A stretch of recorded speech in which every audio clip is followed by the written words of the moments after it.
Hi guys, आज हम लोग हार्ट के बारे में पढ़ेंगे। ठीक है, तो इस वीडियो में मेरी कोशिश ये रहेगी कि हार्ट से रिलेटेड जितना भी टॉपिक हो, चाहे फैक्ट हो चाहे सर्कुलेशन हो, वो इस वीडियो में हम कम समय में आपको बताने की कोशिश करेंगे। तो let's watch facts about the heart. तो हार्ट के बारे में सबसे पहले बोलेंगे कि हार्ट हमारा होता कहाँ है। तो सबसे पहले जो हार्ट है हमारा जो ये हम लोग जनरली अमूमन बोलते हैं कि हार्ट लेफ्ट साइड होता है। तो लेफ्ट साइड नहीं होता, जनरली जो है कि जो लंग्स के बीच में होता है, बीचों बीच। ठीक है, जिसको हम लोग बोलते हैं थोरेसिक कैविटी। ठीक है, तो फर्स्ट पॉइंट है कि the heart is present in thoracic cavity. ठीक है, उसके बाद जो हार्ट है वो हमेशा कॉन्ट्रैक्ट करता है, एक्सपेंड करता है। ठीक है, तो ये काम कौन कर सकता है? ये कार्डियक मसल, यानी हार्ट जो बना होता है वो कार्डियक मसल से बना होता है। ठीक है, जो भी हमारा दिल है, जो भी लड़का हो लड़की हो जो भी है, तो जितना बड़ा वो मुट्ठी बांधता है तो उसका जो हार्ट का जो साइज है वो मुट्ठी के बराबर ही होता है। ठीक है, उसके बाद जो भी हार्ट है, तो जितने भी लिविंग ऑर्गेनिज्म है तो सब में क्या है कि अलग अलग चेंबर होते हैं। तो हम जो ह्यूमन है, हमारे ह्यूमन में 4 चेंबर होता है। ठीक है, जो 4 चेंबर होता है या जो 4 भाग में बटा रहता है, और चारों में 4 तरह के जो वाल्व लगे रहते हैं, ये अलग अलग। ठीक है, जैसे कि बाइकस्पिड वाल्व हो गया, ट्राइकस्पिड वाल्व हो गया, एरोटिक वाल्व हो गया, ये पल्मोनरी वाल्व हो गया। ये चारों भाग से पूरा जो हार्ट है वो 4 भाग में बटा होता है। ठीक है, उसके बाद यहाँ पे 4 चेंबर हो गया। तो देखिए अलग अलग, जैसे बताया मैंने कि यहाँ पे मछली में 2 चेंबर होता है, एम्फीबियन जितने भी होते हैं उनमें 3 चेंबर होता है। ठीक है, तो ये जो 3 चेंबर वाले होते हैं, तो जनरली एम्फीबियन में 2 चेंबर हो गया, तो जिसमें 2 एट्रियम हो जाएगा और 1 वेंट्रिकल हो जाएगा। ठीक है, अभी जो ऊपर जो 4 चेंबर हो जाएगा, तो चारों चेंबर में जो ऊपर वाले को एट्रियम बोलते हैं। ठीक है, और नीचे वाले को वेंट्रिकल बोलते हैं। तो 2 साइड हो गया, तो left atrium right atrium, left ventricle right ventricle. अभी हम जो आगे जो पढ़ाएंगे बताएंगे उसमें आपको फिगर के माध्यम से पूरा का पूरा स्पष्ट बताएंगे फिगर के माध्यम से। ठीक है, देखिए उसके बाद जो जनरली जब हार्ट है कि बोलते हैं ना दिल धक धक करता है। ठीक है, तो धक धक नहीं, वास्तव में जो दिल क्या है, ये जो साउंड क्रिएट करता है उसको बोलते हैं lub dub. What is lub dub? It is the sound which is created by our heart during the pumping. ठीक है, तो पंपिंग का मतलब जब कॉन्ट्रैक्ट होगा, एक्सपेंड होगा, तो इसी में जो हार्ट जो है एक आवाज क्रिएट करता है जिसको बोलते हैं लब डब। ठीक है, ये जो लब डब जो है कि जो लब है वो लो पिच है, कम साउंड रहता है। ठीक है, और जो डब है वो हाई पिच रहता है। इसके बाद है, तो ये जनरली जो एग्जाम वगैरह में आता है कि ये लब डाउन साउंड कैसे क्रिएट होता है। तो हमारा जो जस्ट मैंने बताया कि जो वाल्व है हमारा, जो बाइकस्पिड वाल्व और जो ट्राइकस्पिड वाल्व दोनों एक साथ बंद होता है, तो जो आवाज क्रिएट होता है उसको बोलते हैं कि लब। तो इसमें जो है कि जो साउंड लो पिच में होता है। अब जो एरोटिक वाल्व है और जो पल्मोनरी वाल्व है, अभी हम जो वाल्व पढ़ेंगे ना उसमें दिखाएंगे आपको कि वाल्व कहाँ पे ये स्थिर होता है, तब उसमें आप और कंफर्म हो जाएगा कि एरोटिक वाल्व और जो पल्मोनरी वाल्व है ये दोनों एक साथ जब क्लोज होता है तो जो साउंड क्रिएट होता है वो ज्यादा मात्रा में होता है, और उस साउंड को हम बोलते हैं डब साउंड। ठीक है, यानी लब डब क्या हो गया? ये sound created by the heart. इसके बाद आते हैं, इसके बाद जनरली जो हार्ट बीट हो रहा है, तो लब डब, तो लब डब के बीच में एक ना गैप होता है। ठीक है, 2 साउंड के बीच में गैप होता है। तो ये भी जनरली क्वेश्चन आता है कि what is the gap between 2 heart beat, 2 heart beat के बीच में कितना गैप होता है? तो वो होता है आपका ये 0.8 सेकेंड, 0.8 सेकेंड, 2 धड़कनों के बीच का जो है कि जो टाइम है। उसके बाद जनरली ये जो हार्ट है कि जनरली एनी टाइम काम करता है, बस रुकता कब है कि या तो मरने के बाद, और नहीं तो दूसरा क्या बात है, ये स्नीजिंग के दौरान। अभी छोटे छोटे गांव में देखा होगा आपने, किसी को छोटा बच्चा गोदी में खिला रहा है, तो अचानक क्या है कि जो बच्चा है छींकने लगता है, तो उसकी जो माँ है, जो दादी वगैरह क्या बोलती है कि भगवान का नाम लेती है, ठाकुर जी, सत्तन जी, और भी बोलती है यहाँ पे। ठीक है, तो यहाँ से रियल कॉज पूछा जाए, व्हाट इज द रीजन? ठीक है, why do you do this? ठीक है, आपने ऐसा क्यों किया? तो आई थिंक उनके पास नजर नहीं, तो आप पढ़ रहे हैं तो आप आराम से उसको बता सकते हैं कि भाई कारण क्या है कि जब हम लोग छींकते हैं तो छींकते समय ही क्या है कि जो हार्ट है वो कुछ सेकंड के लिए, मिली सेकंड के लिए रुकता है। ठीक है, तो इसका कारण है भगवान से वो मनाते हैं कि भाई जो मेरा जो बेटा बेटी जो रिलेटिव है वो दीर्घायु हो, ज्यादा उम्र हो, दिल चलेगा तो। ठीक है, अब उसके बाद देखिए ये it stop during the stage, ये बता दिए। जो नॉर्मल रेट है हार्ट बीट है कि जनरली है कि जब ज़्यादा काम करेंगे तो हार्ट बीट ज़्यादा हो गया, कहीं से दौड़ के आ रहे हैं, सीढ़ियों से चढ़ के आ रहे हैं, तो उस समय हार्ट क्या लगेगा कि बाहर निकल जाएगा। और जो नॉर्मल वॉकिंग कर रहे हैं, सो रहे हैं, पढ़ रहे हैं, तो उस समय जो हार्ट बीट है वो कम हो जाएगा। तो हार्ट बीट जो है कि अप एंड डाउन होता है, लेकिन जो एवरेज होता है कि ह्यूमन के हेल्दी ह्यूमन में वो 72 होता है मिनट, यानी कि 1 मिनट में सेकेंड 72 बार यानी 72 टाइम्स होता है हार्ट बीट, यानी जो लब डब साउंड है। दूसरा बात, ये जब भी आपको जो स्टार्टिंग बताया पे कि बोथ जो एट्रियम है ऊपर नीचे का लेफ्ट और राइट वाला वो एक साथ सिकुड़ता है, और एक साथ क्या है कि वो रिलैक्स होता है। ठीक है, सिकुड़ने और रिलैक्स होने का काम दोनों का दोनों, ऊपर वाला ऊपर और नीचे का नीचे एक साथ होता है। ठीक है, अब आ जाते हैं यहाँ पे वेट पे। वेट कितना है, जो हार्ट का जो वेट है वो 300 ग्राम होता है। तो जनरली जो मेल होते हैं तो मेल का जो हार्ट होता है वो आपको क्या है कि 300 ग्राम का होगा, और जो फीमेल होंगी तो फीमेल का जो वेट होगा वो 200 ग्राम होता है। ठीक है, अब उसके बाद यहाँ पे जो हार्ट के जो ह्यूमन हार्ट का में जब सर्कुलेशन है, तो जो सर्कुलेशन है वो क्या है, डबल सर्कुलेशन। तो डबल सर्कुलेशन क्या मतलब है कि सर्कुलेशन क्यों जरूरी है? सर्कुलेशन इसलिए जरूरी है कि ब्लड सर्कुलेट करेगा तो बॉडी को ऑक्सीजनेटेड और डीऑक्सीजनेटेड ब्लड प्रोवाइड करेगा। तो इस दौरान क्या है कि बॉडी को जब हम लोग काम कर लेंगे तो उसके अनुसार जो ऑक्सीजन प्रोवाइड करेगा उसी के अनुसार बॉडी में एनर्जी बनेगा। ठीक है, तो ये क्या है कि एक ही हार्ट बीट में जो खून है वो एक चैम्बर में दोबारा का एक ही बार में सर्कुलेट होके आता है। ठीक है, वो सर्कुलेशन आप जो देखिएगा नेक्स्ट 2 मिनट में, अगला सेकंड में तो देखिए, तो आप समझ जाइएगा। यहाँ हो गया। उसके बाद जो है कि जो जनरली यहाँ सवाल आता है, हम लोग सब बात करते हैं कि जो हार्ट पंप करता है। ठीक है, तो हार्ट पंप करता है तो कितना ब्लड है, तो चूंकि आपको पता है कभी भी हायर कंसंट्रेशन से लोअर कंसंट्रेशन कोई भी चीज़ मूव करता है, तो ब्लड हार्ट में कितना ब्लड होना चाहिए। ठीक है, तो हार्ट में है कि जनरली अमूमन 5-5.5 लीटर एक एवरेज ब्लड होता है, लेकिन जो हार्ट में जो ब्लड होता है वो 50 ml होता है। जो चाय वगैरह पीते हैं छोटा सा कप में, उतना खून है पूरा पंप करता है, और वही क्या है ऑक्सीजनेटेड और डीऑक्सीजनेटेड के रूप में ये पूरे बॉडी में सर्कुलेट करता है। ठीक है, चलिए अब हम लोग जो है इसका जो नेक्स्ट देखते हैं कि एनाटॉमी ऑफ हार्ट। ठीक, अब नेक्स्ट बात करते हैं, अब हम लोग हार्ट का एनाटॉमी के बारे में जानेंगे। ठीक है, रियल तौर पे हम लोग जो मूवी वगैरह देखा हो आपने, ये हार्ट हम लोग इस तरह से बनाते हैं। ठीक है, तो ये जो हार्ट है वास्तव में ये क्या है, ये सिल्फियम पौधा है। ठीक है, सिल्फियम का जो है कि जो देख सकते हैं सिल्फियम पौधा ऐसा होता है। ठीक है, तो ये जो सिल्फियम का जो पत्ता है ये सेम इस आकार का होता था। ठीक है, तो एंशियंट टाइम में यानी कि रोमन और जो ग्रीक लोग थे, तो वो लोग जो है इसका चूंकि ये सिल्फियम जो पौधा है, तो ये जो हार्ट शेप तो था यहाँ पे, तो रियल में जो हार्ट है वो आपका ऐसा है, लेकिन जो ट्रेडिशनली जो प्यार मोहब्बत के इजहार के लिए लोग जो करते हैं वो इस तरह से, तो ये वास्तव में दिल हमारा ऐसा है। तो ये जो चिन्ह है, जो साइन है, ये क्या है, सेल्फियम नाम के पौधे से लिया गया है, जो अभी विलुप्त हो चुका है। और इसका जो एंशियंट टाइम है, यानी पुराने समय में जो हमारे जो ग्रीक के जो लोग थे, तो वो क्या है कि इसे दवा बनाते थे। ठीक है, जो कॉन्ट्रासेप्टिक होती थी, जो गर्भ निरोधक का काम करते थी इसके लिए, तो उसी से धीरे धीरे ट्रेडिशनली ये लोग बनाते हैं और हम लोग जो इस तरह से रिप्रेजेंट करते हैं। लेकिन जो वास्तव में जो हार्ट है ये है। तो हम लोग एक एक पहले पार्ट पढ़ लेते हैं, फिर उसके बाद हम लोग उसका फ्लो पढ़ेंगे कि कैसे इसमें फ्लो होता है। देखिए, तो सबसे पहले है कि हमारा जो हार्ट है वो 4 चेंबर में बना हुआ। तो जो 4 चेंबर है, ये 1 हो गया, ये 2 हो गया, ये 3 हो गया, ये 4 हो गया। तो जो ऊपर वाला चेंबर है, ये वाला जो है, इसको हम लोग बोलते हैं एट्रियम। ठीक है, ये एट्रियम। और दूसरे में जो नीचे वाला है उसको वेंट्रिकल बोलते हैं। तो यानी ये जो राइट साइड, एक और यहाँ पे हार्ट चैप्टर जब पढ़ते हैं बताते हैं तो थोड़ा सा कंफ्यूजन हो जाता है कि हमारा जो राइट, और अभी जो क्या है कि अभी हम इस साइड से हैं, तो मेरा जो लेफ्ट क्या है ये है, और मेरा राइट क्या है ये है। ठीक है, इसलिए हम बना रहे हैं यहाँ पे। तो ये जब हम बताते हैं, जब पढ़ाते हैं, तो वो उल्टा हो जाता है, इसलिए राइट लेफ्ट का थोड़ा सा ख्याल रखिएगा।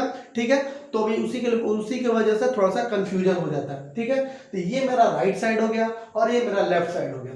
तो चूंकि राइट साइड हो गया, तो मैंने अभी बताया कि ऊपर वाला जो पार्ट है वो एट्रियम है। तो ये क्या हो गया, ये राइट एट्रियम हो गया। ठीक है, ये राइट एट्रियम हो गया। और ये क्या आ गया कि राइट, ये हो गया मेरा एल, यानी कि लेफ्ट एट्रियम। उसी तरह नीचे वाला जो पोर्शन होता है उसको वेंट्रिकल बोलते हैं। तो ये मेरा क्या हो गया कि राइट वेंट्रिकल, और ये क्या लेफ्ट, ये हो गया लेफ्ट वेंट्रिकल।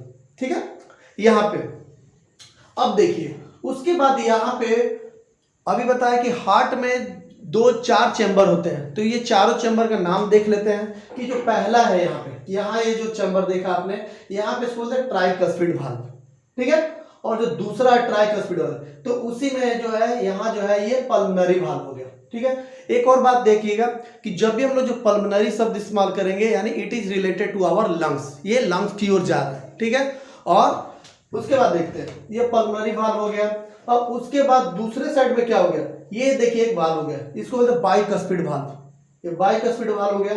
और जो तीसरा ये जो देखा होगा ये क्या है कि ये एरोटा है, तो ये एरोटा है तो इसलिए इसको बोलते हैं एरोटिक वाल्व। यानी ये 4 तरह का वाल्व हो गया, ट्राइकस्पिड वाल्व, पल्मोनरी वाल्व भी हो गया, और उसके बाद ये हो गया एरोटिक वाल्व, और ये जो हो जाएगा आपको बाइकस्पिड वाल्व, ठीक है। उसके बाद हार्ट का स्ट्रक्चर देखा होगा आपने, तो यहाँ गौर देखिए, ये वाला जो पोर्शन है, ये हमारा जो लेफ्ट साइड वाला पोर्शन है, ये क्या है, ये मोटा है, थिक है, ठीक है। और जो लेफ्ट साइड वाला, राइट साइड वाला पोर्शन है, ये क्या है, ये पतला पोर्शन देख रहे हैं, ठीक है। तो यहाँ एक सवाल आता है कि what is the reason that the left side is more thicker, ठीक है, इन कंपेयर ऑफ राइट।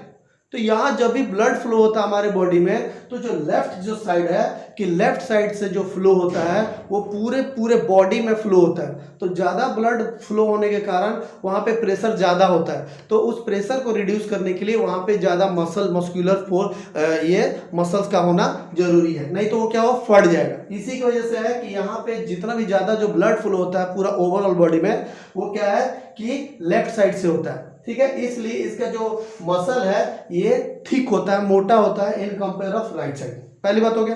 उसके बाद जब दूसरा जब डायग्राम बनाते हैं, तो डायग्राम बनाने का मतलब क्या है कि ये वाला जो पोर्शन है, जो लेफ्ट साइड वाला है हमारे टिल्टेड है, यानी ये झुका हुआ पोर्शन है। ये वाला जो पोर्शन है ये आपने झुका हुआ देखा हुआ, ठीक है। उसके बाद आते हैं, क्योंकि हमारे हार्ट का क्या काम है, ये सर्कुलेशन करना। तो सर्कुलेशन का मतलब है कि जो खून जाएगा वो हार्ट टू बॉडी और बॉडी टू हार्ट जाएगा, ठीक है। तब इसके वजह से है कि 2 तरह के जो खून हो रहे हैं उसमें, एक ऑक्सीजनेटेड और दूसरा डीऑक्सीजनेटेड। तो ये ऑक्सीजनेटेड और डीऑक्सीजनेटेड दोनों हार्ट से जा रहे हैं, तो ये जाने का जो क्रम है, तो ये हो सकता है कि दोनों मिल जाए। तो ये मिलने के रोकने के लिए जो बीच वाला जो पोर्शन है, ठीक है, ये वाला जो बीच पोर्शन है, इस पोर्शन को बोलते हैं सेप्टम, ठीक है। तो ये जो सेप्टम है, तो सेप्टम से क्या फायदा, what is the use of septum. तो सेप्टम से होगा ये कि जो ब्लड है ऑक्सीजनेटेड और डीऑक्सीजनेटेड एक साथ नहीं मिलेगा, ठीक है। इसके वजह से है कि बॉडी जो है स्मूथली काम करने लगेगा। अभी आपको मैंने बता दिया यहाँ पे पूरा का पूरा ये जो स्ट्रक्चर लेगा एनाटॉमी ऑफ हार्ट। अब हम लोग जो जानेंगे कि यहाँ पे ब्लड किस तरह से फ्लो होता है, ठीक है। अब देखते हैं। अब देखते हैं कि ब्लड फ्लो कैसे होता है एक चैम्बर से दूसरे चैम्बर में, ठीक है। स्टार्टिंग करते हैं। इसका तो थोड़ा सा बेसिक आपको पता है कि जो लंग्स हमारा है, कि जो भी हम लोग जो सांस लेते हैं कि नोस्ट्रिल के थ्रू ट्रैकिया में जाता है, ट्रैकिया से कहाँ जाता है कि दोनों लंग्स में, और लंग्स में होता है एल्वोली, ठीक है।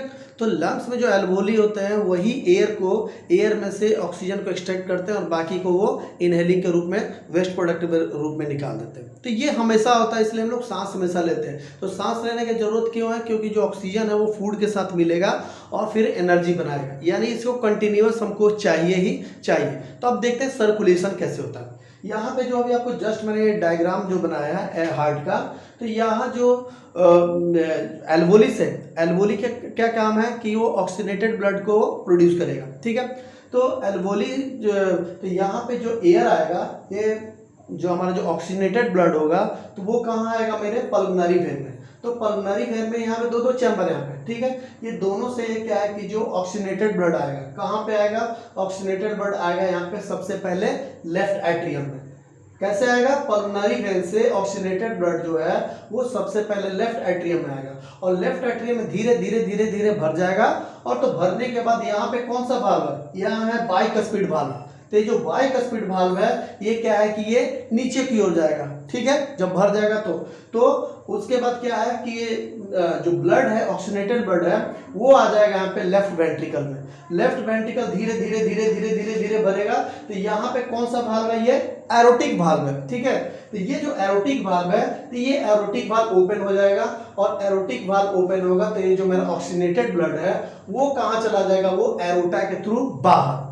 अब बाहर जाएगा तो बाहर यहाँ पे है क्या है, किसके पास जाएगा, तो बाहर ये बॉडी के जितने भी टिश्यू हैं सारे टिश्यू जो ऑक्सीजनेटेड ब्लड उसका इस्तेमाल करेंगे और उसी के अनुसार वो रिस्पायर करेंगे, यानी कि एनर्जी बनाने का काम करेंगे।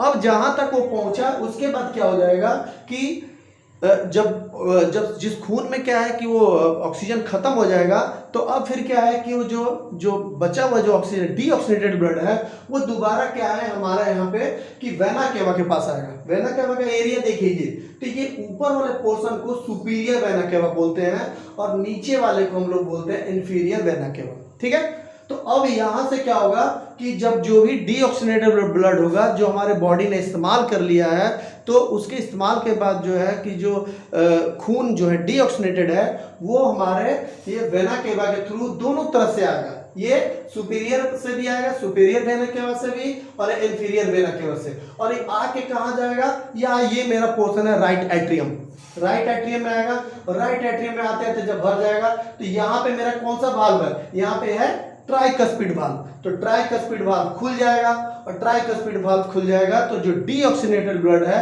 वो मेरा कहाँ चला जाएगा, ये आपका नीचे वाले चेंबर में। तो नीचे में यहाँ पे कौन सा है, ये राइट वेंट्रिकल। राइट वेंट्रिकल जब पूरा फुल हो जाएगा तो यहाँ पे मेरा एक वाल्व है, कौन सा है, यहाँ पे मेरा पल्मोनरी वाल्व है। तो ये पल्मोनरी वाल्व खुलेगा तो यहाँ पे दो ट्रैक है, ये दोनों ट्रैक है, तो ये दोनों ट्रैक है, तो दोनों ट्रैक से क्या हो जाएगा, ये जो पल्मोनरी वाल्व से है कि ये चला जाएगा हमारे ये लंग्स के पास। ठीक है, कि लंग्स के पास किसके लिए जाएगा, अब वो डीऑक्सीनेटेड है तो डीऑक्सीनेटेड है तो अब क्या है कि वो ऑक्सीजन लेने के लिए यहाँ पे जाएगा, कैपिलरीज लोग के पास जाएगा। ठीक है, अब देखते हैं इसके बारे में। तो मैंने आपको सर्कुलेशन बता दिया।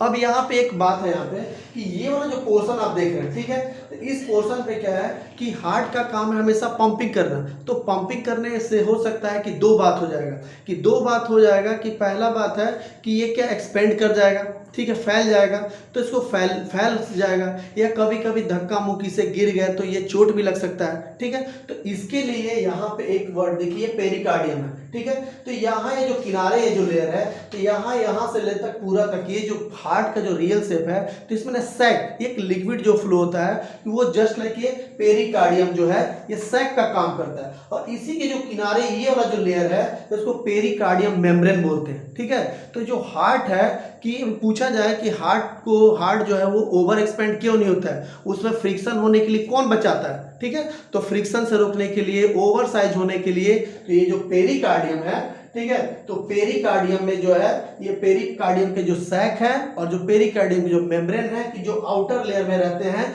इसी के कारण ये एक्सपेंड नहीं करते। ठीक है, अब यहाँ एक नेक्स्ट टॉपिक देखते हैं। चूंकि देखिए ये जो वाल्व है, वाल्व को एनी टाइम खुलना है, बंद होना है, खुलना। तो मान लो कि एक आदमी 60-70 साल 80 साल का हो जाएगा तो बार बार जब से पैदा हुआ तब से वाल्व खुल रहा है, बंद हो रहा है, तो इट मीन्स क्या हो जाएगा कि जो वाल्व खुलना है तो वाल्व ढीला भी तो हो जाएगा, लूज भी हो जाएगा। तो इस वाल्व को बचाने के लिए यहाँ पे क्या करते हैं, ये जो दोनों के दोनों वाल्व है ये रियल सेंस में क्या है, ये इस लेयर से और इस लेयर से ये स्प्रिंग जैसे ये जुड़े रहते हैं। ठीक है, यानी कि ये इसीलिए क्या वन वे काम करते हैं, ये इधर ही हो गया और ये इधर ये हो गया, दोनों के दोनों जो भी लेयर हैं, ठीक है, जितना भी आप भाग देख रहे हैं सब के सब क्या है, स्प्रिंग जैसे लेयर से जुड़े हुए हैं, जिसको हम लोग एनुलस बोलते हैं। ठीक है, एनुलस क्या है कि ये फाइब्रस टिश्यू है। ये जितने भी है, यहाँ पे एक सवाल आता है कि जो वाल्व होते हैं कि वाल्व का जो शेप है वो कौन मेंटेन करता है। ठीक है, तो name the tissue which helps to maintain the shape of the valve. ठीक है, तो इसमें हम लोग बोल सकते हैं एनुलस जो है उसके वजह से हमारा उम्र दराज हो जाते हैं, तो जो वाल्व है वो अच्छे से काम करता है। ठीक है, अब यहाँ पे सर्कुलेशन का जो हार्ट तो यहाँ पे जो एनाटॉमी है हार्ट का, ये ओवरऑल हमने आपको बता दिया। अब हम लोग सर्कुलेशन में जो है कि ओपन सर्कुलेटरी सिस्टम और जो है क्लोज सर्कुलेटरी सिस्टम को हम लोग नेक्स्ट वीडियो में देखेंगे। Thank you for watching. अच्छा लगे तो लाइक कीजिए और सब्सक्राइब कीजिए। Thank you.